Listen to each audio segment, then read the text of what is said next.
শুক্রবার হলেই মনে হয় একটু রেস্ট নেব, তা কি আর হয়? গৃহিণীদের কি আর রেস্ট কি আছে? এই তো সকালবেলা ঘুম থেকে উঠলাম, উঠে বুটের ডাল ভুনা সাথে পরোটা দিয়ে নাস্তাটা খেয়ে নিলাম।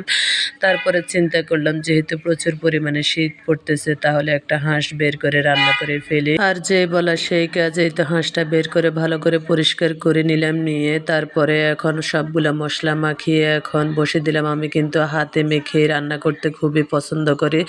তারপর ভালো করে হাঁসটা কষিয়ে নিলাম, কষিয়ে নিয়ে এখন ৩টা রসুন দিয়ে দিলাম। গোটা রসুন না দিলে কিন্তু ভালোই লাগে না আমার কাছে মনে হয়। আমার কাছে রসুন দিয়ে খেতে খুবই ভালো লাগে, তাই রসুন দিয়ে দিলাম। রসুনটা দিয়েও কিন্তু আরেকবার ভালোভাবে কষিয়ে নিয়ে তারপরে ফাইনাল একটু ঝোল দিয়ে দিব, দিয়ে হাঁসটা রান্না করে নেব। তারপরে এই তো এই যে আমার হাঁসের ফাইনাল লুকটা চলে আসলো। তারপরে একটু পেঁয়াজের বেরেস্তা উপর দিয়ে দিলাম। আর হাঁস রান্না করব, তার সাথে পোলাও রান্না করব না, তা কি হয়? এই তো আমার হাঁসের ফাইনাল লুকটা চলে আসলো। আর আরেক চুলায় আমি পোলাওর চাউল ভেজে নিচ্ছি, সাথে একটু গাজর কুচিয়ে দিয়ে দিয়েছি।